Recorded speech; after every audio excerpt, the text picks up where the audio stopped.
live. Goodness gracious. How is everyone? We made it to, I don't know what week we're in, but it's season 2. I'm excited. Hola. I hope everyone's had a great weekend. It's Monday. Welcome to my Mayhem Streamcast. I'm already like messing up, and it's okay. That's just the way it goes on live. Adore it. Adore it. We're here for another week. Thank you everyone for being here. Thank you so much. I'm so excited for tonight's guest. She's got a wonderful story. She's on a wonderful mission, and she's going to be sharing some her mayhem. So I'm excited. Visual descriptor, something new I'm doing just to be a little more inclusive. This is just to assist those that are listening through audio or only, or visually impaired or low vision. I'm a female Latinx brunette with silver hair, and I have light olive skin. I have brown eyes, and usually I have a big smile, and tonight I'm wearing purple. So I have purple lipstick on and a purple shirt, and I'm wearing my silver jewelry and I think some gold accents. So there's my visual descriptor. We can chat more about that as we continue, and if you're wondering why, feel free to ask in the chat. I love to engage in conversation and how we can be more inclusive. That's one way. Okay. So if you are new, please subscribe and support me and my work as we do advocate for all kinds of wonderful things related to mental health, disability, and trauma. You can find me on LinkedIn if you're watching on Twitch, YouTube, Instagram, Facebook. Well, maybe not Instagram, but hey, follow me there too, please, because I have more of my personal pictures on there, and it's always really fun. So I also like to thank Restream for powering this live. I really love their services, so I'm really excited. Okay, we're going to start talking about our wonderful stories and our experiences, chat. I'm so excited. I'm going to be taking a little peek to see who's there, and I'm going to say hello. I always add my trigger warning every week as we do talk about topics that can be difficult in nature, mature. I always stress that these are solely our opinions. These are our experiences. We just want to bring awareness and advocate to these subjects, these topics. And we also like to provide resources. Okay. I need to take a breath. I'm excited. I'm very excited for tonight's episode. I appreciate everyone that's here. Please, I hope everyone's dropping love in the chat. I haven't even looked in the chat. I don't know what's going on. I feel like a little bit. I think we have some chat. I know we have chat. Hi, Russ. I see you. Oh, good. Melody's here. Okay. Lots of chatters. I'm excited. I'm going to keep rolling along. I got to get introducing my wonderful guest tonight. So we just wrapped up Hispanic Heritage Month. That was between middle of September, now towards the mid of October. But I'm still part of the Latinx community, and tonight's guest is also part of the Latinx community. So we're here, and we're going to just bring a little awareness to our culture and you know how that is kind of related. So she is a champion advocate for our community and many others.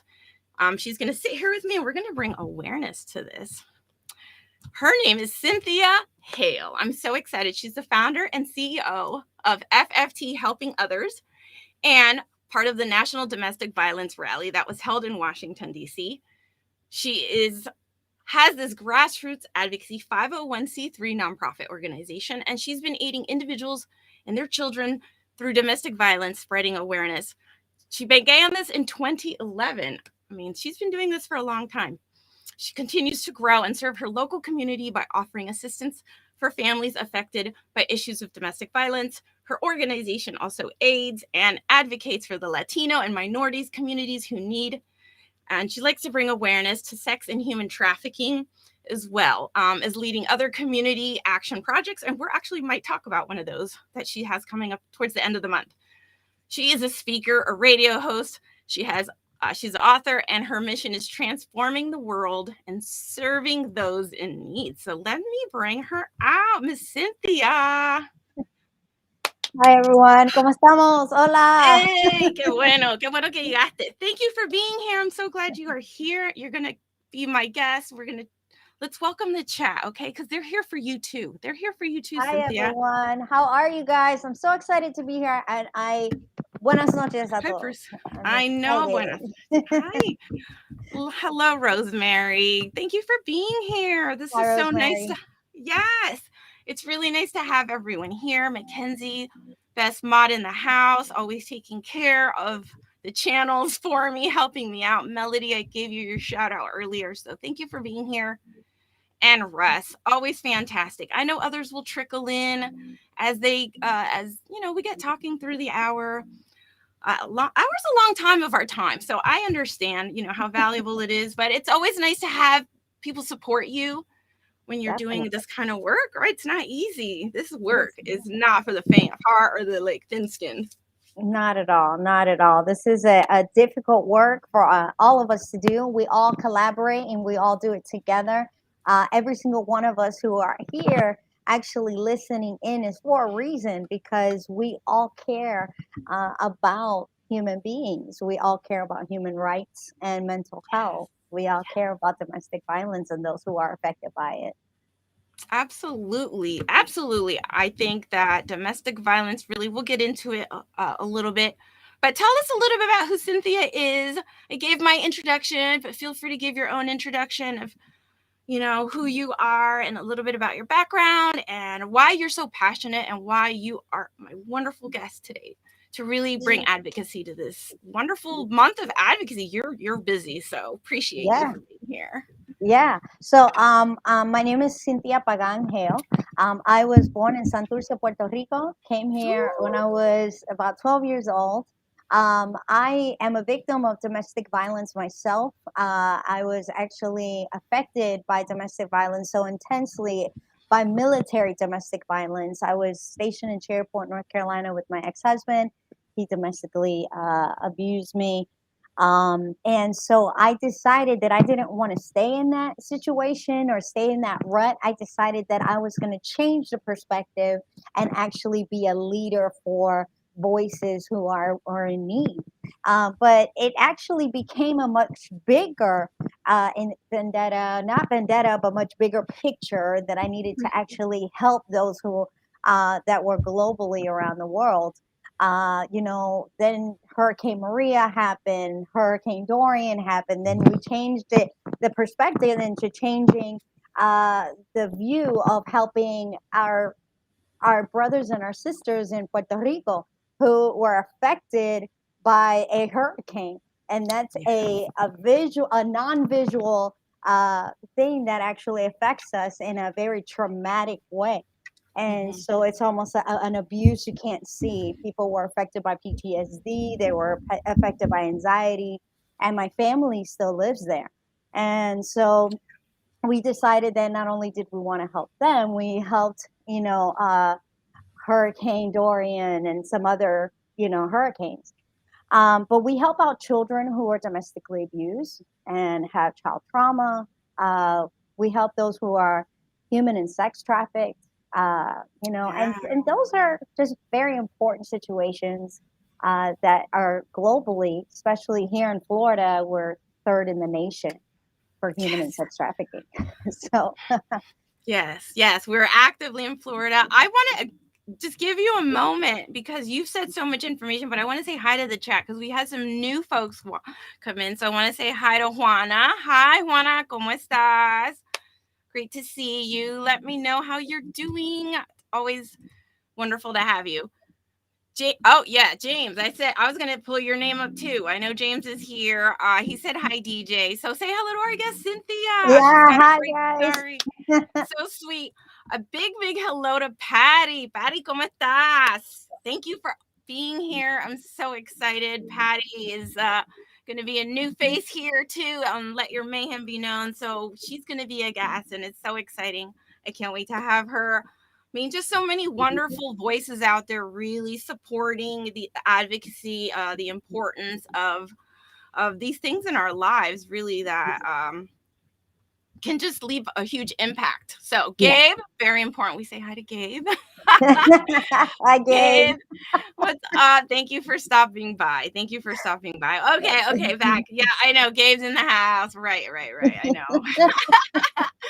Oh goodness. Yes. We're a community here, Latino. Gabe, he's in Texas. So it's good to have you in. I know Juana's in New Mexico and another Latina. Melody said she was in Massachusetts. Mackenzie's in New York. I mean, everybody. And this is everywhere. This is just nationwide. Sometimes we Sure. have audience members that are global, international, and I know we're Eastern time.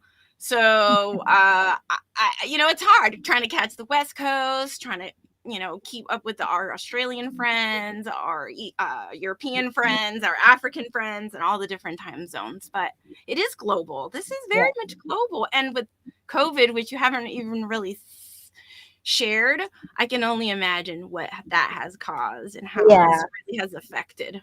Yes. Yeah. Thank you, Mariposa. I appreciate that, Patty. That's awesome for you to say that. I feel like I'm a little teeny tiny pearl, like a pea in this big huge ocean of people that are actually helping. Hmm. I know that there's so many people that are supporting and helping and doing whatever we can. Um, but in the Latinx community, when we gather together, it's like, let's get those boxes together. We gotta pack up some stuff. We really gotta move it. Let's go, guys. Yeah. That's what happens with the Latinx community. We know when we see a person in need, we're always like, just like your abuelita used to tell you, mira, vamos a ayudar. Let's go help. That's Yeah. like the biggest thing for Very, us yeah, is supportive community. we're Absolutely. supportive, very supportive, and it's just like other communities. They're also very supportive. We're very close knitted, and it's the same thing when we see someone in pain or in harm, stuff like Yeah. that. We are very close, tight knit, tight knit, and I'm thankful to the Latinx community. Very thankful. Yeah. Yeah, I know you support a lot of minority communities and all the active community projects that you've been doing that I mentioned in the introduction. You were doing the march just locally there. Yeah. And Yes. I So think you're in the Eastern Seaboard, so yes. you travel. Yeah. I travel Bless a you. lot. Travel. So I you're love. really out there, like in working actively. I mean, I have Yes. the comfort of a camera, Yeah. and but I mean, tell us a little about those communities and all that. Like, this is on your show, like you were talking about making the packages, sending them off, really providing them to the community in need. Yeah. And we can talk a little bit about the domestic violence because I don't want to, forget our topic for tonight. It's Yeah. so important. So I travel. Let's see. Just lately, my last place was South Carolina. I was in Indiana, Illinois, Maryland, DC. Um, those were my last. But I needed to come home. I was done. Like I needed a rest in Florida Yeah. because I need to relax. But I will be going back out again.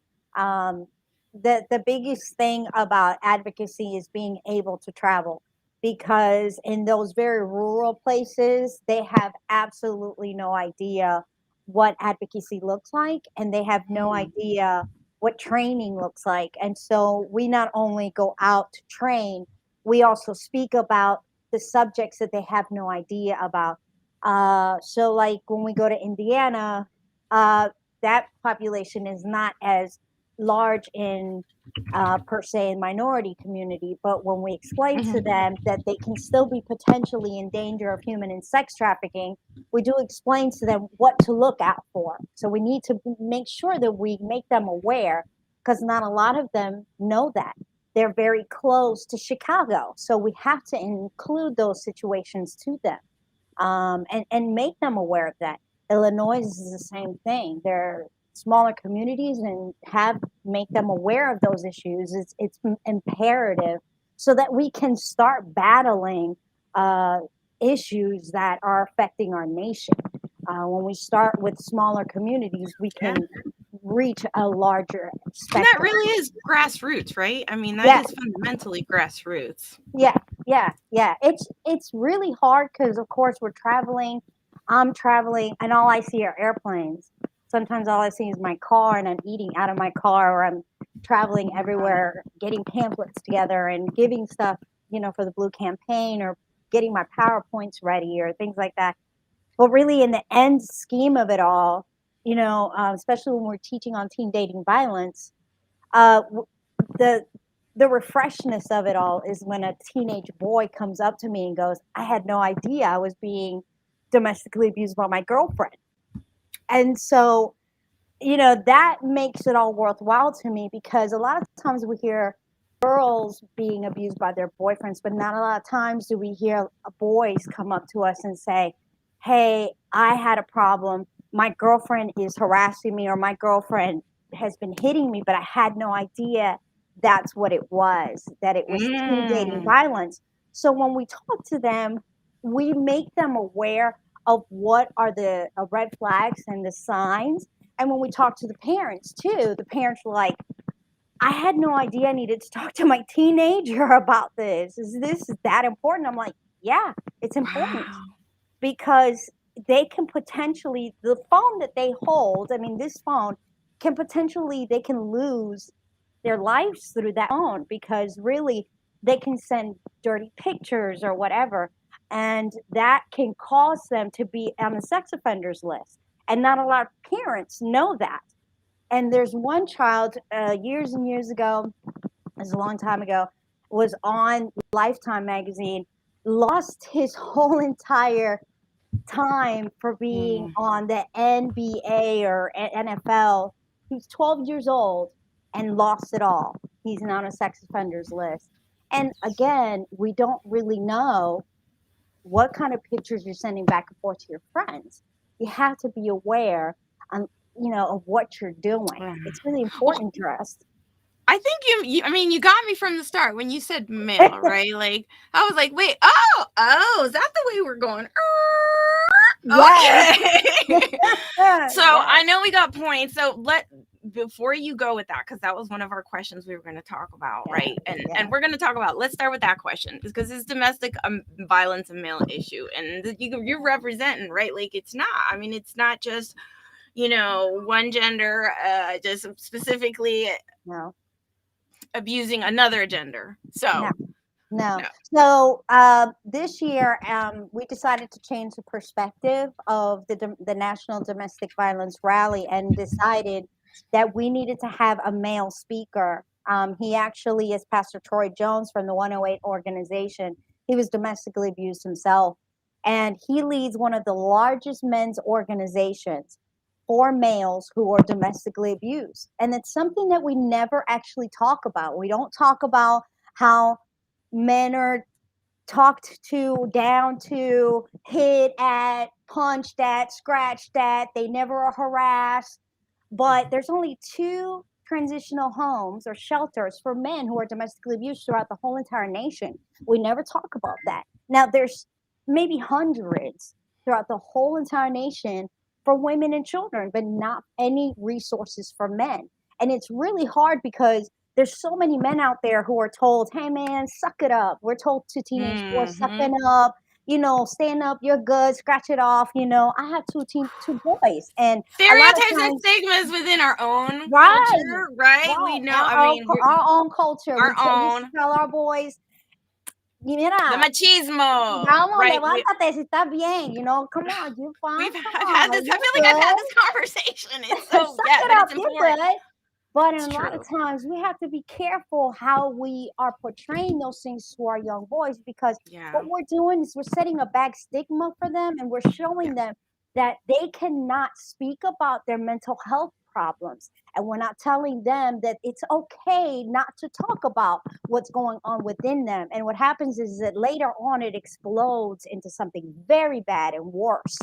They can turn out to be, abusive males later on, and they can turn out to be very anxietal and PTSD man, and they can, it starts off from And that teenagers. yes. And I mean that just right there starts a whole domino effect, Yeah, right? Like we all know about the systemic issues and right. uh those Yeah, so we don't need to get too far off this issue, but we know where this can easily quickly lead, right, incarceration and right, whatnot. So right, right. it's unfortunate, right? But I really appreciate you bringing up this perspective. I know Gabe's really probably appreciating this conversation. he's Dave's had all, these Dave's he's into had it. these I like it. conversations on his own show. I know he's had a passion to talk about this. There's a few fellow streamers that also really do talk about that, about their emotions, and how, stigmas and stereotypes, whether they're cultural, whether they're just internal in the family, generational abuse. I mean, it could be a factor of things. Yeah, yeah. Thank Yeah. you, James. Always bringing up the music perspective. I love it. I love it. Well, But it's so good. And that's the thing is yeah. like I think is we give the wrong perspective in even policies that Mm, it's okay for us to just name it certain things, that we should just name it women things, and it shouldn't be women things, it's people things, because it happens to all people, people. not Yes. just women. It happens to LGBTQ, it happens to Yes. men, it happens to Thank children, you. it happens to everybody. And I think that we need to start changing our verbiage, and we need to really start listening to our communities, and Hmm. really start listening to our communities, that it's a broken system that we need to start fixing, really start fixing. Yeah. Wow. I mean, it's so much. It really, I mean, where does it start? There's just so many interwoven parts and intricacies that Right. have to do with that. So, I mean, I do understand. Oh, goodness. I feel like we're not going to get to our questions. So, what is domestic violence? Before we get any deeper, let's talk about to you, your experience, like domestic violence. What are we, when we say that, what do we mean?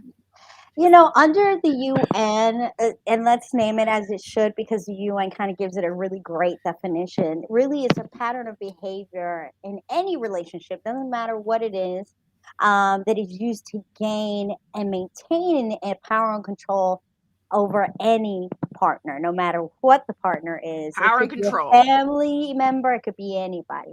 And abuse could Relative. be a relative, definitely. A lot of Right. people think it could be mom and dad. It could be mom and daughter. It could be dad and son.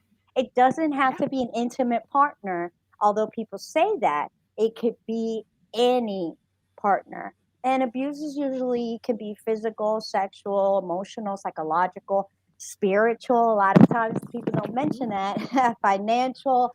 It could be Financial psychological. abuse. Oh yeah, Yes. that's Thank you. huge. Yes. Yes. And it could be mental, um, physical. And so we want to make sure that we address those issues, because this includes any behavior that can cause a person to be frightened, intimidated, terrorized, manipulated, hurt, Mm. humiliated, blamed, injured, or wounded. And a lot of times, wounding can even cause a person to be wounded financially. And a lot of times we don't say that, but even spiritually, a wounding person financially can be harmful to their well-being, because if a person cannot buy the things that they need, it's a person that cannot sustain themselves. So especially a person who's disabled, or a person who's caring for Yes. the children. A So higher rates of abuse, definitely, for individuals with disabilities. Yes. Yes. Yes. Of definitely, course. definitely. So Hmm. that's a big factor, and we want to make sure to let the others know that the effects of socioeconomical backgrounds and educational levels also have a lot to do with domestic violence. One person Mm. that can be has graduated from college, and another person who doesn't have that high degrees, can make one person or another person feel less than the other. And that's also one factor that can play into Very domestic true. violence too. So those economical and socioeconomical or educational backgrounds can also play a big factor in domestic violence, although it's never speak or spoken about. But it makes sense. It's super, I mean, it makes sense. It's logical. And I appreciate you bringing it up and really just driving those points and just the value in that information in itself. I mean, we really have to take a minute to understand that on, how big that scale is and how there's such different ways. It's different ways of being abused domestically, right? Whether, like you said, intimate partner, which I think I had an episode where I spoke with someone about intimate partner violence specifically. But you brought up, teen youth, uh, violence. So that's super important. I also want to bring up the phone number. We were going to share the domestic violence hotline number, really important. Make sure we have that up. 1-800-799-7233. And that's the word safe. And the TTY number is also up. 1-800-787-3224 and 911. So, Yeah. and there's also the texting. Yes. Yes. And make sure that a lot of times the domestic violence hotline wants people to text because there's a lot of times you cannot really verbally talk on the phone, and they'd rather you be safe. So texting is ultimately the best form. Ultimately, the best form of doing it. Well, look at that. I just took that away. I didn't know that. I would have Yes. never, known that. I would have never really encouraged or said, hey, don't feel like you have to call, but if you need to text, at least you have that option, and it's actually preferred. Yeah, So because that's a your great, abuser probably thinks that you're on the phone looking at Facebook or doing something else, but never thinking that you're texting the hotline. getting information and resources. So wonderful resources. Do you have any other resources you want to throw while we're talking about wonderful resources that come to mind? There's some great resources that you can always get through NCBI. Psychology Today has some really great resources that you can always go.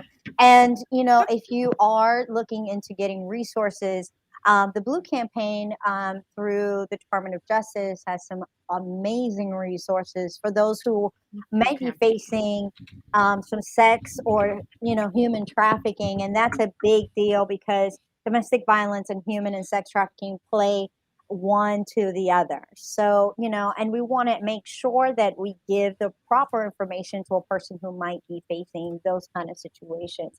And sometimes a person who might be domestically abused in a home, specifically those who are of Latino descent like us and who might not have their papers, may also be human trafficked and sex trafficked by the person of the other half in their home. We've seen that a lot of times happen. Mm-hmm. Thank you for sharing that. That's not something I've really had a lot of information on. I'm not really aware to. I know that human trafficking, there's an awareness for that week, and that's a whole nother topic. So that really needs a lot of time and attention. But I didn't really realize how closely related, and it seems to me that it could be almost confused. Almost like you don't see it because it's not as clear. And But the domestic wheel, violence, quote there's unquote, could be it, more. it actually is, believe it or not, the same things that go on in domestic violence happen in human and sex trafficking. There's coercion, there's intimidation, there's a Those lot of things. behaviors, Those those types same of behaviors. behaviors happen in human and sex trafficking. And believe it or not, if there's a family member in your home that, let's say, does not have their papers to be legal in this country, the other partner does, they will intimidate the children and they will sex traffic the children. Now, we've had that situation happen. They Right. I will mean, your sex traffic the organization children. has really helped a lot of these Yeah. families. Like, this Yes. is stuff that your organization has worked with, Yeah. and really have seen with your own, Yes. experiences. So, wow. This is stuff I'm telling you, I learn every week. I learn so much because, it's just really, it needs so much time to really share, Yeah. and we only have so much. And I know if we kept going, there would be so much more. I would be like, what? Unbelievable. Yes. Yes.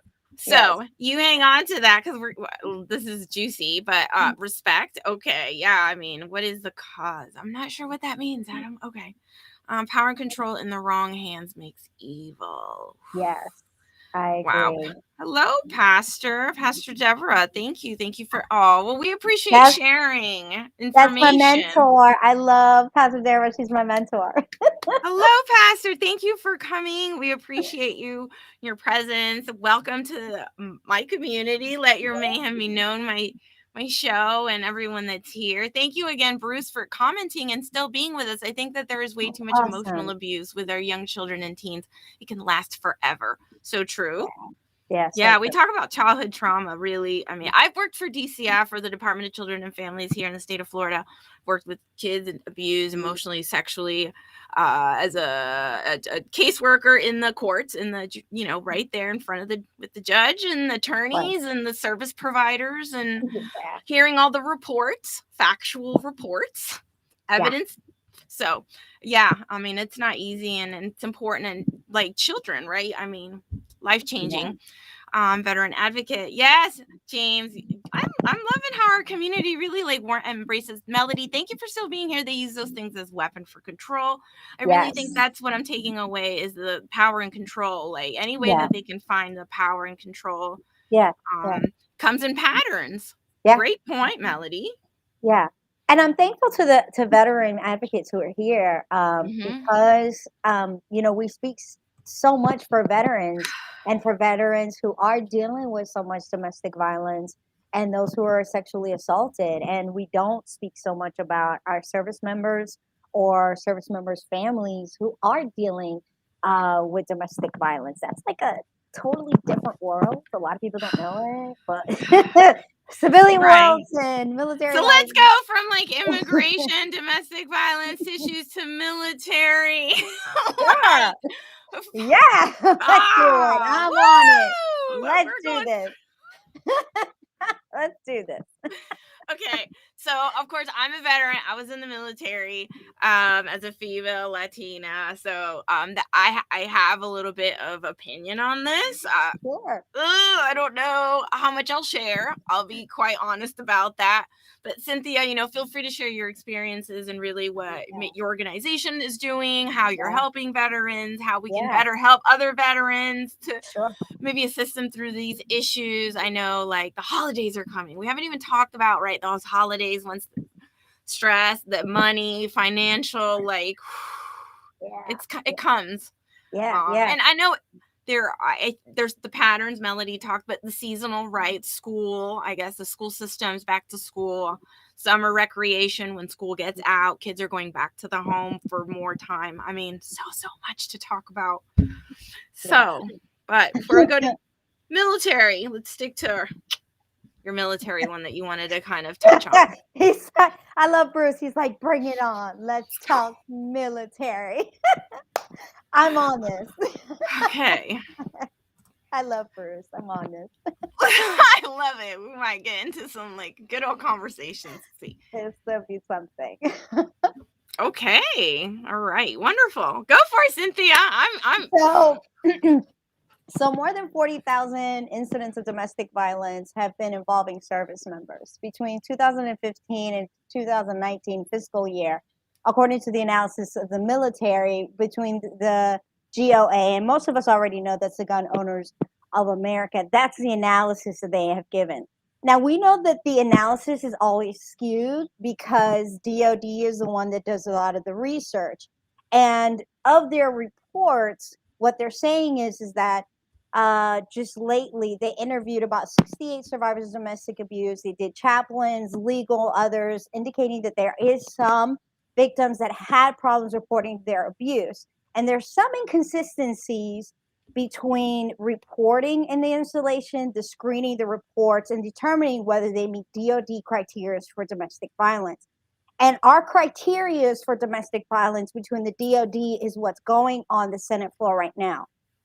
That's what we need to discuss is why, one, the articles are not being met properly within commanders, and two, most senators and representatives want to remove that power that it's been given to the commanders, not addressing these issues, because we all know, a lot of us here who might have been military know the articles aren't usually addressed until after the service member is in trouble.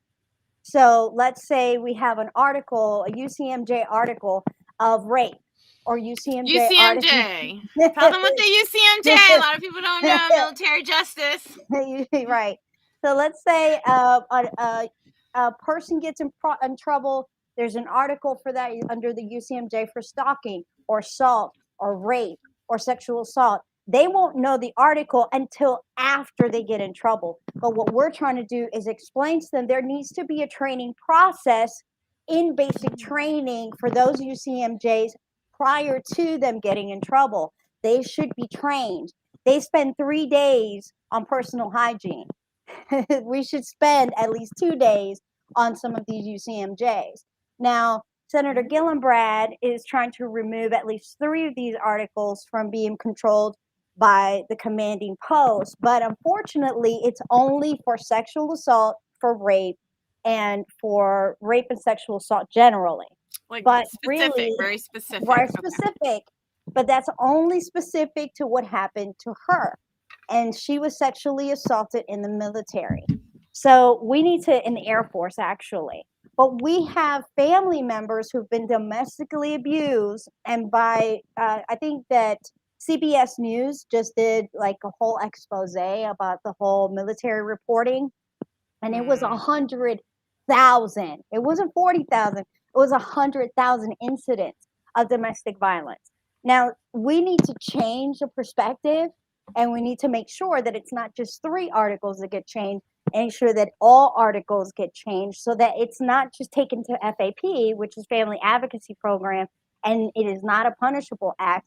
But we need to make sure that we outreach to outsourcing, so that we make sure that our service members don't get in trouble, and that we make sure we train them on these issues.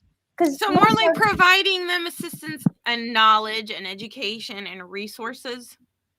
that's the thing. There's no resources by basic training. The only thing that they get trained on is really what no, this is a non-punishable act. I don't remember any talks about Not at all, anything right? like that. Even as a female, like you None don't at get no all. training on these None. kinds of things. So But that's what I'm talking about. You get 3 days on personal hygiene. 3 days on personal hygiene.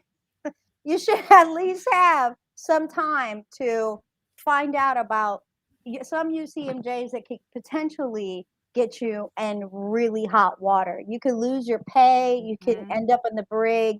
You can end up going back to the barracks and be stationed. I mean, literally be quarantined in the barracks because you literally stalk somebody. And stalking is an article. So, child maltreatment, that is an article. We need to make sure that they know, hey, these are things that are commissioned articles that could get you potentially in trouble prior to you doing the act. And that's what we want. We don't want service members to get in trouble. We want them to fulfill their service duty on any duty station, because we are veterans. We had veterans in our families, and we want them to really fulfill their duty as a good service member. But if they don't know, they will get in trouble. They will get in trouble. Wow. Like that is so important. Again, not an experience I've personally been through, worked through.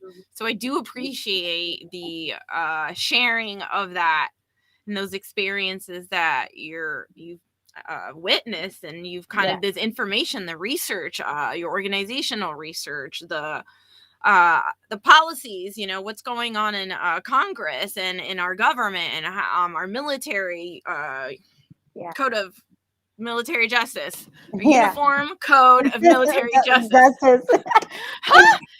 And nobody wants to get no veteran in trouble, no service member in trouble. My dad's 24-year veteran. My son is a veteran. My brother is a veteran. And nobody wants to see our veterans in trouble. None at all. They need to fulfill their duty, but they also need to be trained on their UCMJs. They have to know what could potentially get them in danger and get them in trouble. They need to know. It's really problematic if they don't. And mental health is not really spoke about. That's a taboo subject. That's a whole Veterans Day's coming. I'm actually going to highlight a female veteran so I'm really excited. As a female veteran, I know there's female veteran issues that are different, but I'm gonna have one of my female veteran speakers join us, so it's gonna be fun. Pastor had a question, and I wanted to kind of address it. There is another level of domestic violence / terrorism, an inner self form of domestic violence to oneself. Yeah, that is true. Valid. Yeah. Okay. Can we talk a little bit about that? Yeah. I mean, the inner form of domestic violence can be most detrimental, because you can actually hurt yourself more than a person can actually hurt you. And it's true what Pastor talks about. A person can actually do more harm to themselves psychologically, traumatically, by just thinking that others are doing harm to them. And that's just so not real. If they don't go out and get some treatment, some therapeutic treatment and counseling. Services, Yeah, psychiatric services, yeah, psychological, talk therapy. I yeah, mean, there's so many different. Just yeah. start with your primary care if you can. Yes, exactly. And just go Yes. seek help. Really seek help. Okay. I don't know if Adam's still here. There was a question about what gaslighting is, and I know that this is I don't think you directly said gaslighting, but I know that this is a frequent, popular word. It's just a little bit more popular nowadays. It's just becoming a little bit more. But I'm that again. I would think that is another form, one of those behaviors that is used to again control. So Yeah. Uh, yeah, I think, gaslighting is new. It's not yeah, new. I not mean, new, but 'cause the term is the becoming term more. is so The term totally is, new and now being used so much in yeah, retrospect to relationships or even just groups of people because really what it is just a specific type of manipulation. right. And social media uses it really vastly. Um, Mhm. Mhm. where they question the reality or memory or perception of what's going on. But it's a serious problem because gaslighting can be anything where a person lies about you or manipulates you and a lot of narcissism happens with gaslighting because a behavior of disputing with another person on social media just to control you is a vast form of gaslighting. And if you gaslight another person and then include others to gaslight you, so Oof. that it's an emotional manipulation uh, Wow. Yeah, I mean, for that definitely sounds like abuse. yeah, for a And perception of reality that doesn't exist. that can Um, happen domestic within your home. That can be any family member. That can be yeah, anyone. Yes. Yes. yeah, I and hope it that answers the question. yeah, and it can happen within two brothers, two sisters, a mom that's not even paying attention. She can include herself into this whole gaslighting thing and not even Mm. know it. And it can be a texting war, which is, Mhm. I think phones have gotten us into a very horrible situation. Oh. Social media, not social media itself, because this is very educational, but just Right. in a way in which we text each other has gotten very corrupt. Communication has changed. Yeah, Communication. yeah. Yes. Okay. I just want to make sure we got 43. We're going to start wrapping it up soon. Any final questions can come on through. I got one question for you, Cynthia, that we talked about that we were kind of preparing for. Now we did talk about how military and domestic violence and how that differs, right? We kind of covered the civilian domestic changes, what you've experienced and what you've witnessed within your organization. We talked a little bit about the domestic violence, the perspective of just assuming one gender or, and then cultural, like how that influence, and we really need to pay attention to those stigmas and how it just does more damage. But one question we haven't really talked about was, why don't some people leave? It's funny. I watched this great newsreel one time, and it's actually a woman who was domestically abused. Mm-hmm. And she was now a huge speaker, and she says, people ask me all the time, why didn't I leave? And she goes, I never knew I was domestically abused. And so a lot of people, they Wow. don't even know that they're domestically abused. They stay in the situation for many factors. One factor could be that they could be disabled, and their significant other, who's the assailant, could be caring for them, and so they stay in the situation because what other form or where else can they go? That person is caring for them. Two, another thing is that they have children. And so a lot of times they will stay with the assailant because they feel like if I leave, my children will suffer. And so they will stay in the situation because one, either the parent has parentally alienated the children and so has formed against the other parent. So they stay in the situation for that, or they will stay in the situation because the other parent has literally mentally abused them to a point where they had told them, I will kill you and I will kill the children. And so they're afraid for themselves, so psychologically they're fear for their lives. Another Yeah. reason is financial. They just can't leave financially because their other person is the breadwinner. They can't really leave because there's no money in the home and they're the only person that makes the good money. Remember, the socioeconomical Yeah. is a That's what I big was thing, thinking of. right? And Mm-hmm. so the other person makes more money than they do, and so they always financially abuse them by saying how much money's in the bank account, and I'm counting every dollar, and you can't just, and so they will count every dollar, every dime, every cent. And so that's a financial abuse thing, but they stay because there's no other recourse for them. They just feel like I really can't leave. The other thing too, it Goodness. could be that they both are dependent on drugs or alcoholism. And so they're codependent on one another. And so one person can be the abuser and then the other person can be the victim, or vice versa. It flip Do they flops one to the switch? other. Yeah, Yeah. they Is that switch what you're off and saying? on. Yeah, so they flip off and on. One person can be the victim, the other Wow. one can be the assailant, and then one's the assailant, and the other But one's and a it victim. becomes a pattern, right? It is That's a just very the big dynamic. pattern. And that could be learned, right, from childhood. And I think when we talk Right. about childhood, generational Yes. abuse that they've Yeah. witnessed. Yeah. And so they So, won't leave because they're so codependent on that person, because the person has told them, who else is uh, going to want you? Who else is going to want you like this? We both are alcoholics, or we both are drug addicts, and I'm the only one that can love you like this, and I'm the only one that cares for you. And so they really are so codependent on one another that the person's fearful. They really have to want to put the hand on the door and get real treatment, not only for their codependency, but also for the abuse that the they dual, have, yeah, for dual everything, totally, co-diagnoses, dual, yeah, all of everything it. that's going on. Yeah, The yeah, no.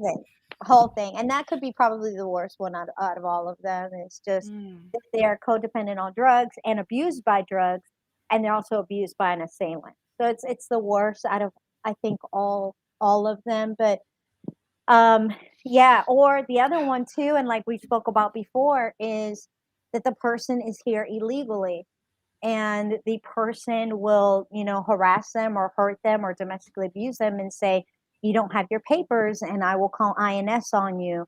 And that happens to a lot of people who are Latinx community. They will, abuse them Any, because of I that. mean, I would assume immigrant. I know you Any focus a any lot. Yeah, immigrant, I it mean, I just know you, or it anyone just that. happens.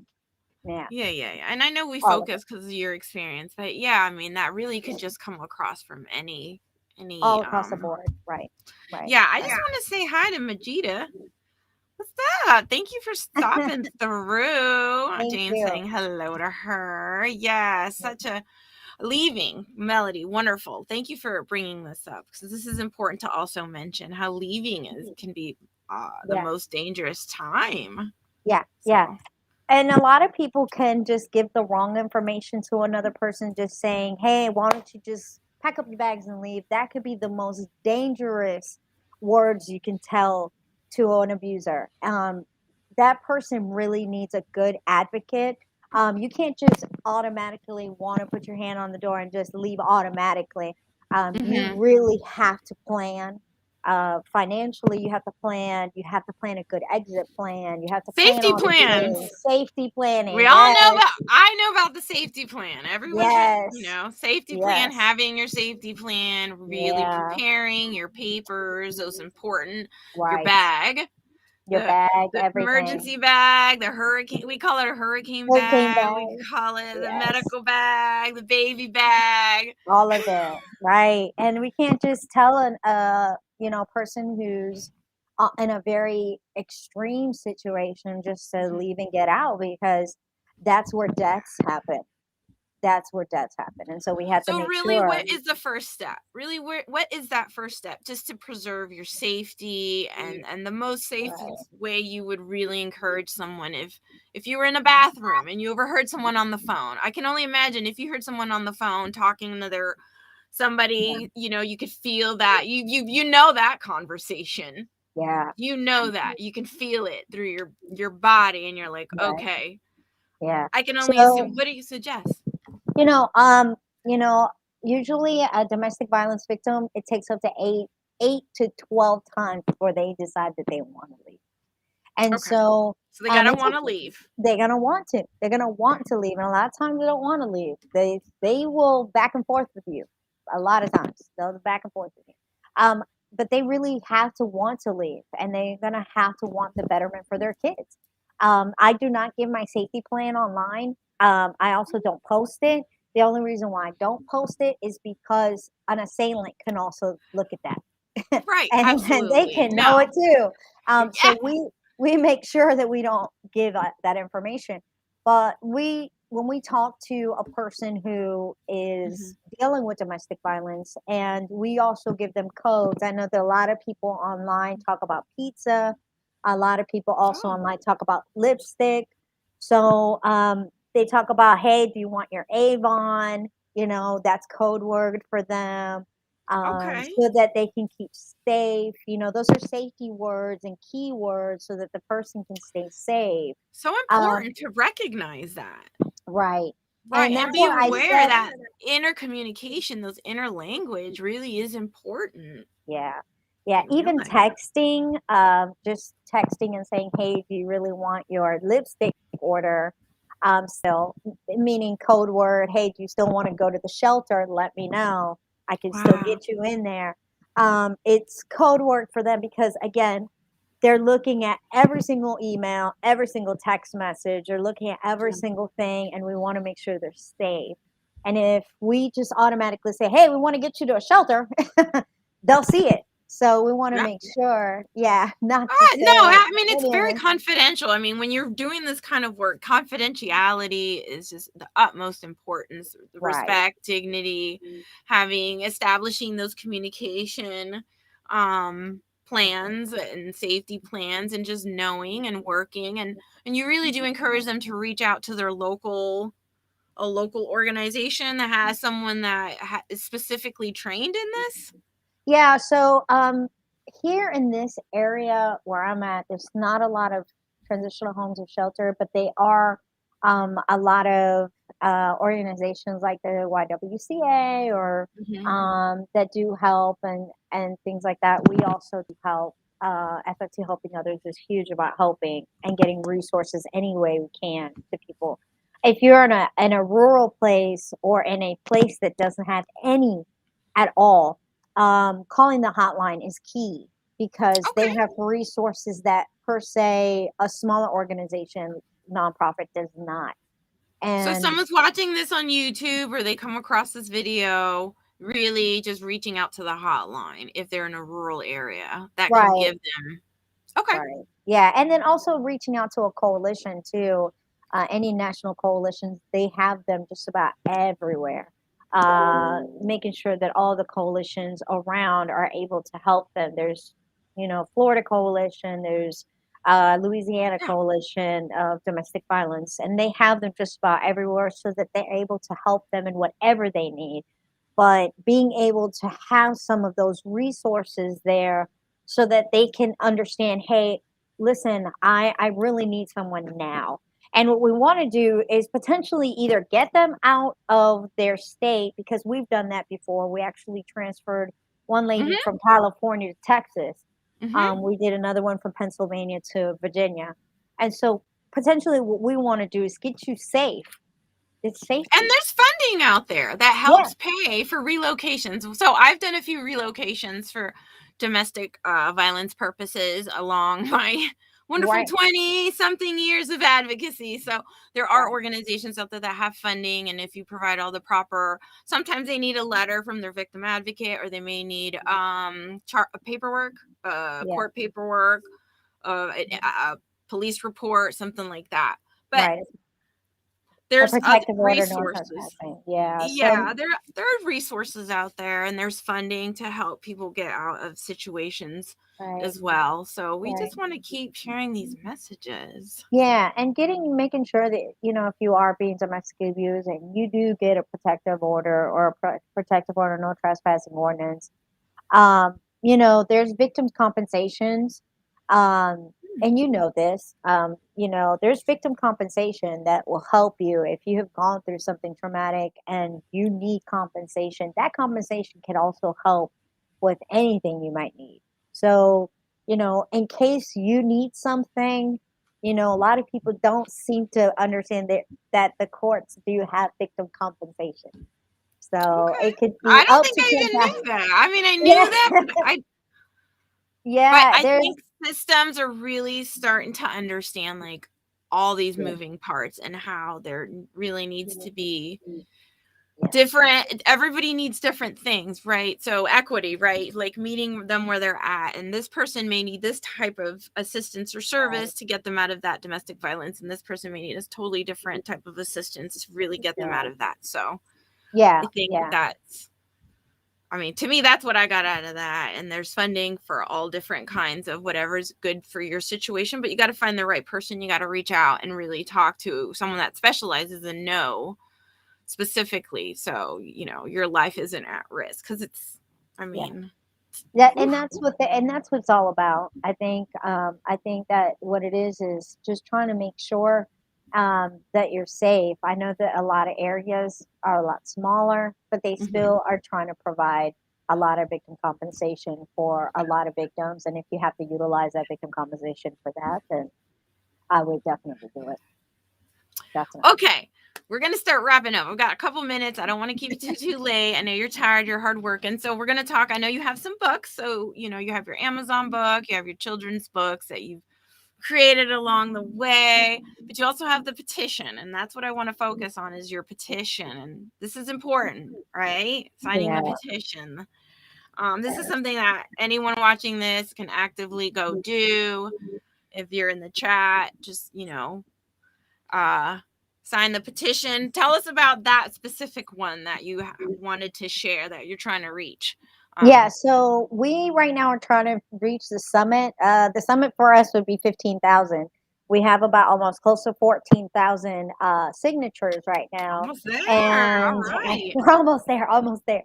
And what we're trying to do is change uh, certain verbiage that really, like we talked about before, um, violence against violence happens against everybody. It doesn't just happen Mhm. against women, it happens against everyone. So we definitely want to change the verbiage on the Violence Against Women's Act to say Violence Against People Act, because More it's inclusive against, language. right, inclusive. Let's Love really it.